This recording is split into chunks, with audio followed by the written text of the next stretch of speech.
Hello again. 2 times in one day. I'm feeling very creative today. And I've gotten over a bit of the confront of coming across as a little bit cold when I pull apart human behaviour. And so this one is, do we behave like hand puppets on a wall? Or do we think that way? And it just sounds just super offensive, especially for someone who myself likes to think that I'm smart.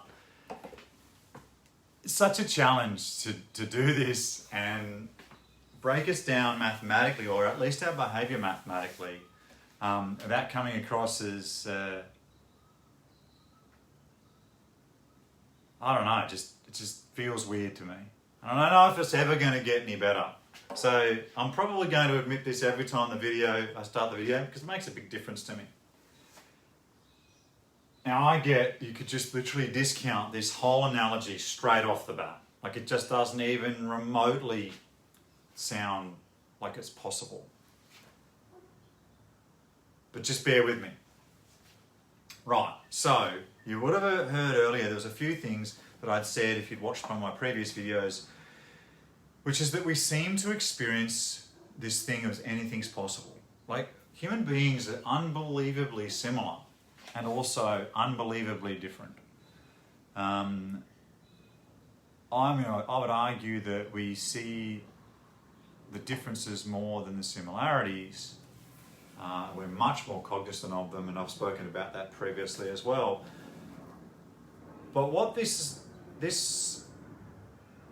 sort of difference/similarity thing points to is that we seem to be able to create a plethora of phenomenal possibilities. Our imagination seems to be anything's possible. If we can think it up, someone's had a crack at it. There doesn't seem to be much original thought going on. And I don't think this is particularly original, but I hope it is. And so I started to look at, well, what are examples out there of anything's possible? So, and I have a previous video about gravity, and a black hole you could consider is everything and nothing. In other words, anything can go into it, nothing's coming out of it, can't create anything from it. But it is everything. So you put a whole planet in there, you can pretty much create everything you could ever imagine out of the matter in that. All the information that's in a black hole, you could literally do anything you wanted out of a black hole, so it's everything and nothing. But it doesn't really fit, most of all because it seems to have mass, and it doesn't particularly fit exactly how we operate. And one of the things that I have noticed, and also learned over time, is that we seem to make things mean stuff all the time. We never, ever, ever stop. Information just seems to radiate from us. Even if we're silent, information's radiating from us. We seem to be very good at processing information. And I've talked about white holes before. They're sort of like a weird black hole, if you change some stuff around in the mathematics for black holes. And what they do is spew information outwards, which is pretty cool. Sounds a little bit similar to what we are.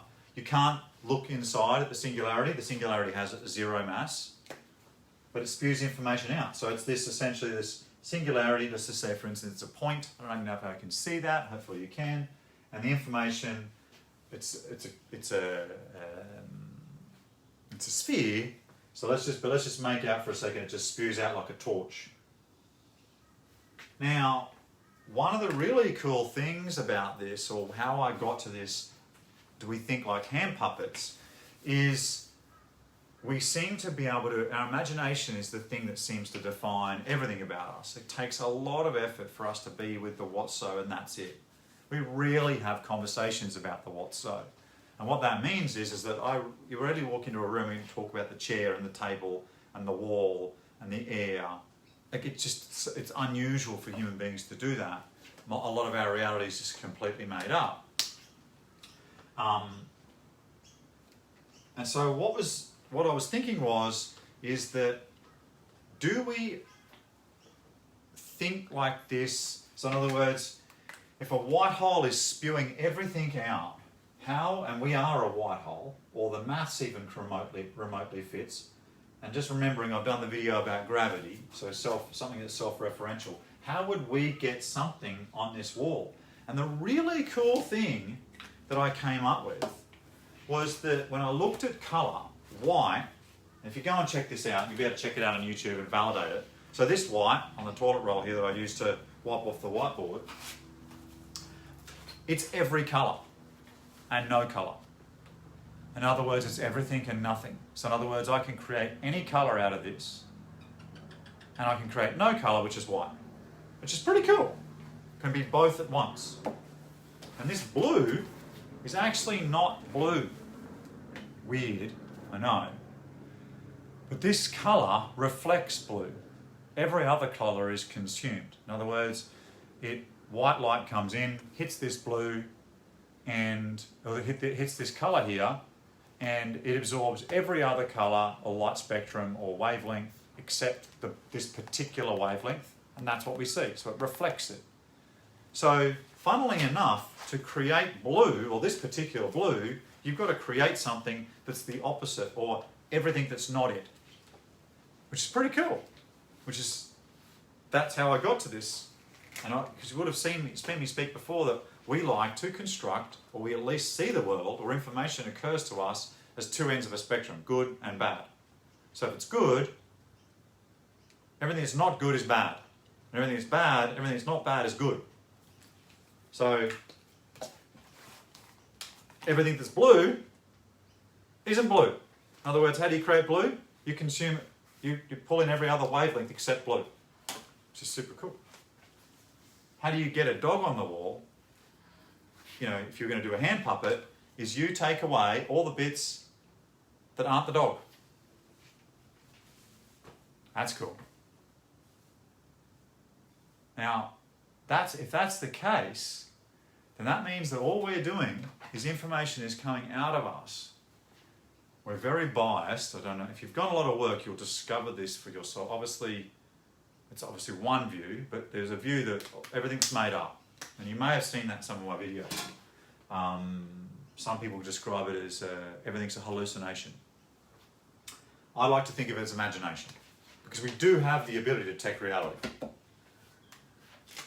But if we want to get a dog on that wall, we've got to take away everything that isn't the dog.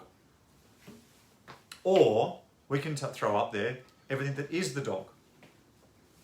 So very similarly to this colour.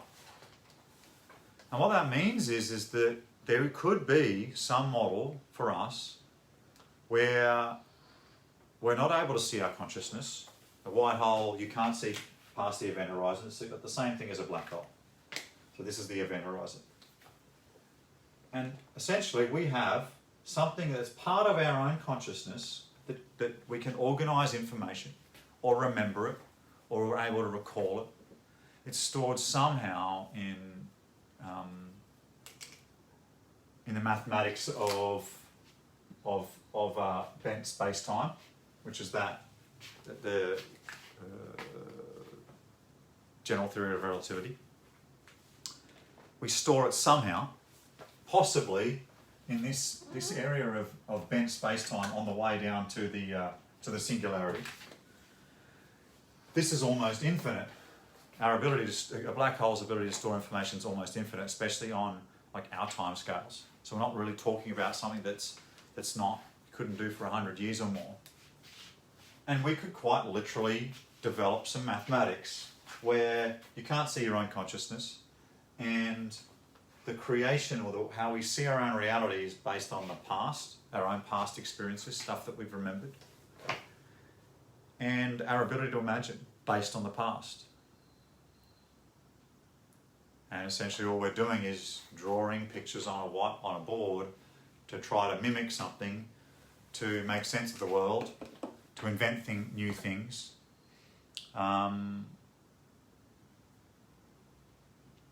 that's the closest I've ever gotten to anything that even remotely looks like how our consciousness might even have anything to do with any mathematical model.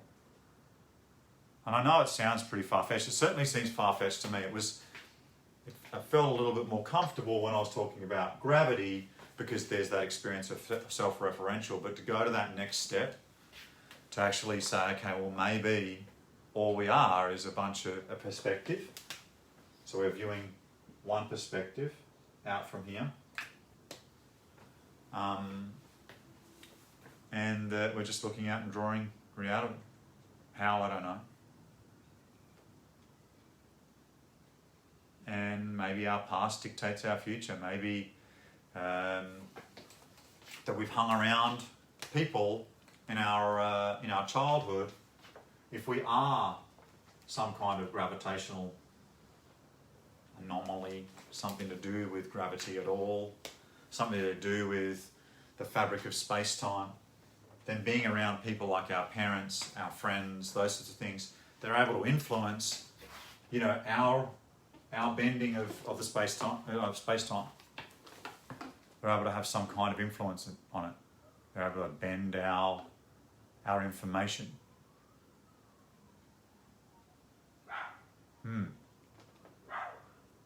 That'd be pretty cool.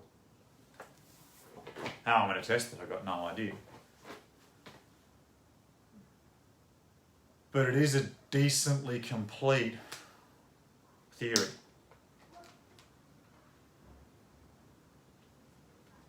Or at least not like a theory, like a mathematical, scientific terms, but I mean in something that would be worthwhile. See if I could actually replicate what that looked like.